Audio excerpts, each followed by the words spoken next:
আছে, তিনটি বস্তু আছে, তারা যেন আপনাকে কখনো বশে না করে নিতে পারে। প্রথম হলো ধন। ধন যতক্ষণ আপনি ব্যবহার করতে থাকেন, যতক্ষণ তা আপনার কাজে আসছে, ততক্ষণ ঠিক আছে, এই ধন আপনার কাছে অমৃত। কিন্তু যখন এই ধন আপনাকে ব্যবহার করতে শুরু করে, বুঝে যাবেন যে আপনার পতনের সময় শুরু হয়েছে। দ্বিতীয় বিষয়, ফেলে আসা অতীত। যাই করুন, আপনি অতীত পাল্টাতে পারবেন না, আর এই সত্যিটা আপনিও জানেন। কিন্তু তাও এর বশবর্তী আমরা হয়ে পড়ি, আর যখন তাই হয়, তখন এই সংসারে আমরা যেখানেই যাই না কেন, যত বড়ই সুখ লাভ করি না কেন, সেই সব আমাদের কাছে তিক্ত বলে মনে হয়। তৃতীয় বিষয়, আপনার আশেপাশের মানুষ ভিন্ন ভিন্ন ধরনের মানুষ হয়, যাদের চিন্তা ভাবনা এবং দৃষ্টিভঙ্গি ভিন্ন ভিন্ন প্রকারের। যদি এদের বশবর্তী আপনি হয়ে পড়েন, তাহলে কেউ বলবে এটা করো, এটা ভালো। কেউ বলবে এটা করো না, ওটা করো, ওটা ভালো কাজ। কেউ বলবে এই দুটোই করো না, অন্য কিছু করো। এই কথাগুলিতে আপনি এতটাই জড়িয়ে পড়বেন যে আপনি লক্ষ্যভ্রষ্ট হয়ে পড়বেন। তাই এই তিন বিষয় থেকে সাবধানে থাকবেন। যদি কোনো কিছু বশ করতে হয়, তাহলে আপনাকে বশ করতে হবে আপনার আজকে, নিজের বর্তমানকে। এটা খুব প্রয়োজনীয়। এটা ভাববেন যে এই সময়ের সদ্ব্যবহার আমি কিভাবে করব, সময়কে শাসন কিভাবে করব, ওই কর্ম কিভাবে করব যাতে ভবিষ্যতে কখনো আমার আফসোস না হয়, বরং এই সংসার আমাকে নিয়ে গর্ব করবে, সেই কর্ম করুন। আর যখন আপনি এটা শিখে নেবেন, তখন আপনি নিজেই নিজেকে প্রকৃত অর্থে ভাগ্যশালী করে তুলবেন। আসুন আমার সাথে ভালোবেসে বলুন, রাধা রাধা। মানুষ যখন এই সংসারে প্রবেশ করে, অর্থাৎ জন্মগ্রহণ করে, তখন নিশ্চিন্তে থাকে, আনন্দে থাকে। কিন্তু যেইমাত্র তার মধ্যে বোধশক্তি আসে, তখন সে চিন্তা করতে শুরু করে। চিন্তা ভবিষ্যতের, সেই সমস্ত বিষয় নিয়ে চিন্তা করে যা ওর হাতে নেই। তারপর বড় হয়, বিবাহ সম্পন্ন হয়, গৃহস্থ জীবন যাপন করে, তারপর আবার চিন্তায় মগ্ন হয়ে যায়। ভাবে এই যে আমার পরিবার, আমি কি ঠিকমতো তার খেয়াল রাখতে পারছি? কাল যখন আমি এই সংসার থেকে চলে যাব, তখন আমার এই পরিবারের দেখাশোনা কে করবে? শেষ পর্যন্ত এই পরিবার তো আমারই উত্তরদায়িত্ব। যাক, আপনাকে একটা প্রশ্ন করি। এই সংসারে আসার পূর্বে আপনি কি এই প্রশ্ন করেছিলেন, এটা ভেবেছিলেন যে আমাকে ছাড়া এই সংসার কিভাবে চলবে? করেননি, তাই তো? তাই আপনার এটা নিয়ে দুশ্চিন্তা করার প্রয়োজন নেই যে আপনি যখন এই সংসার ত্যাগ করে চলে যাবেন তখন কি হবে। আপনি যখন ছিলেন না, তখনও এই সংসার চলছিল। আপনি যখন এই সংসার ত্যাগ করবেন, তখনও এই সংসার চলতে থাকবে। যদি কোনো বিষয়ের প্রভাব থাকে, তা হলো আপনার আজকের তথা বর্তমানের কর্ম। অর্থাৎ আজ আপনি কি করছেন, কার জন্য মঙ্গল করছেন, কাকে প্রেরণা দিচ্ছেন, কাকে সাহায্য করছেন, কোন উদাহরণ প্রস্তুত করছেন। আপনি এই সংসারে যে ছবি অঙ্কন করবেন, সংসার সেটাই মনে রাখবে। তাহলে শুধু সৎকর্ম করুন, মঙ্গল করতে থাকুন, আর আমার সাথে ভালোবেসে বলুন, রাধা রাধা। আমরা চাই বা না চাই, আমরা সবসময় নয় কোনো না কোনো লক্ষ্যের দিকে এগিয়ে চলেছি, বা কোনো না কোনো যুদ্ধ করেই চলেছি। যেমন যে যুদ্ধ মনের মধ্যে চলছে, সেগুলো হলো অন্তর্মনের যুদ্ধ। যেমন পরিবার প্রতিপালনের যুদ্ধ, কর্তব্য পালনের যুদ্ধ, কোনো প্রিয়জনকে না হারানোর যুদ্ধ। এসব যুদ্ধ মনের মধ্যে চলে, এবং সেদিক থেকে দেখতে গেলে আমরা হলাম এই সংসারের সব থেকে বড় যোদ্ধা, তাই না? কিন্তু এই সব যুদ্ধে যদি আপনি জয়ী হতে চান, তাহলে তিনটি বিষয় আপনাকে মাথায় রাখতে হবে। প্রথম হলো, সেই ব্যক্তি যিনি এই যুদ্ধে পরাজিত হয়েছেন, তাকে নিজের থেকে দূরে করে দেবেন না, বরং আপনি তার কাছে যান, তার সাথে কথা বলুন, কথাবার্তা চালান, আলোচনা করুন, তার থেকে পরামর্শ নিন এবং বুঝতে চেষ্টা করুন উনি কি ভুল করেছিলেন, এবং সেই ভুল নিজের জীবনে করবেন না। দ্বিতীয়, সেই ব্যক্তি যিনি এই যুদ্ধে জয়লাভ করেছেন, তার অভিজ্ঞতা থেকে শিখুন।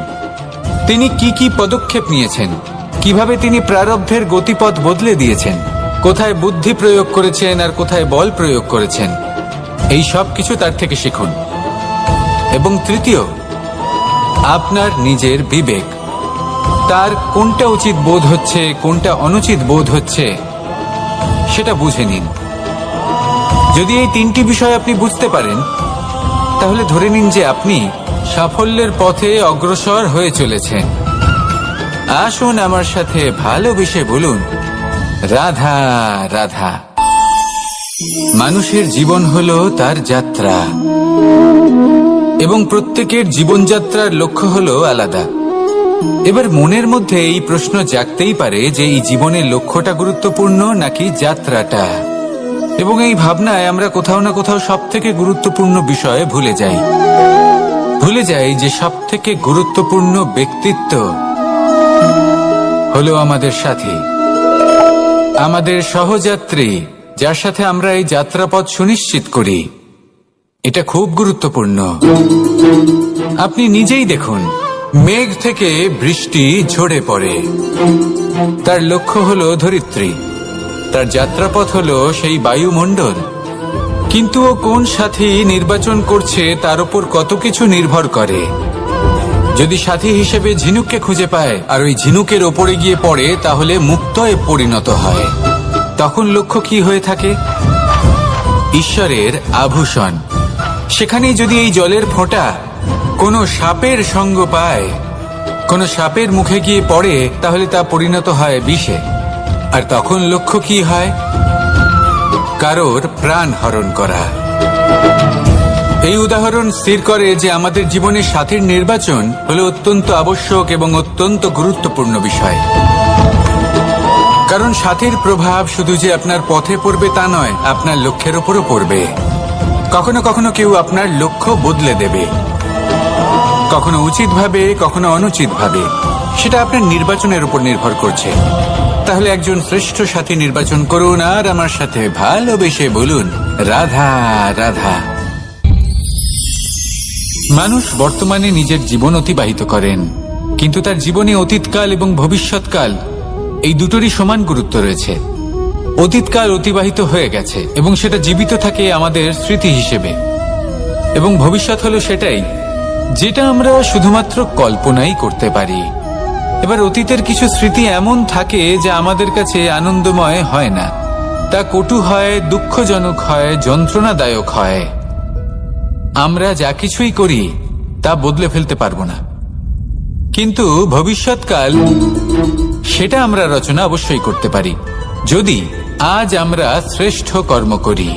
যদি আজকের এই দিনটা আমরা আনন্দের সাথে অতিবাহিত করি, সুখের সাথে অতিবাহিত করি, এক একটা মুহূর্ত আমরা আনন্দ এবং ভালোবাসার সাথে অতিবাহিত করি, আপনার আজকের এই কর্ম আপনার ভবিষ্যৎ নির্ধারণ করবে। আজ আপনি যেভাবে জীবন কাটাবেন তা ভবিষ্যতে গিয়ে অতীতকালে পরিণত হবে। আর তখন আপনি এমন স্মৃতি খুঁজে পাবেন যেখানে আপনি প্রত্যেকটি মুহূর্ত প্রেম এবং আনন্দের সাথে অতিবাহিত করেছেন, এবং সেই স্মৃতি মধুর হবে। তাহলে আজ শ্রেষ্ঠ এবং উচিত কর্ম করুন। আপনি নিশ্চিত রূপে একটি উজ্জ্বল, শুদ্ধ, পবিত্র এবং আনন্দময় ভবিষ্যৎ লাভ করবেন। আসুন আমার সাথে ভালোবেসে বলুন, রাধা রাধা। প্রত্যেক মানুষ নিজের জীবনে হীরক তথা হিরে এবং দর্পণ এই দুই দেখেছেন। এই দুই হলো সাদা, এবং এরা দুজনেই আলোর প্রতিফলন ঘটায় এবং এরা দুজনেই উজ্জ্বল হয়ে ওঠে। আপনি হয়তো মনে মনে ভাবছেন যে এটা কি ধরনের তুলনা করছি। একটা হিরে তো রত্ন, তার মূল্য দর্পণের থেকে অনেক গুণ বেশি। কিন্তু হিরে থাকাতে দর্পণের মূল্য কিন্তু কোনো অংশে কমে যায় না, তাই না? মানুষ যখন হিরে নিজের হাতে নেয় তখন সবার আগে কি খোঁজে? দর্পণ, যাতে তার মধ্যে দিয়ে দেখে সে বুঝতে পারে যে সেই হিরে আদৌ তার শোভাবর্ধন করছে কিনা, তাকে ভালো দেখাচ্ছে কিনা, প্রসাধনের জন্য সেটা ব্যবহার করা ঠিক হবে কিনা। অর্থাৎ হীরের উপস্থিতিতে দর্পণের গুরুত্ব কম হলো না, দর্পণের কারণে হীরের মূল্য বোঝা গেল। আমাদের জীবনেও ঠিক এরকমই ঘটে। আপনারা যদি সংসারে নিজের আশেপাশে দেখেন, এমন অনেক মানুষ দেখতে পাবেন যারা নিজেদের ক্ষেত্রে মহান স্থানে পৌঁছেছেন, নিপুণ এবং শ্রেষ্ঠ হয়েছেন। আর তাদের মধ্যে আপনার নিজের মনে হয় যেন আপনি হলেন দর্পণ। নিজেকে ছোট মনে করবেন না। আপনার মূল্য কম হচ্ছে না, আপনার নিজস্ব মূল্য আছে। আর যদি আপনার অস্তিত্ব না থাকে তাহলে ওনাদের অস্তিত্বের মূল্য সংসার বুঝতেই পারবে না।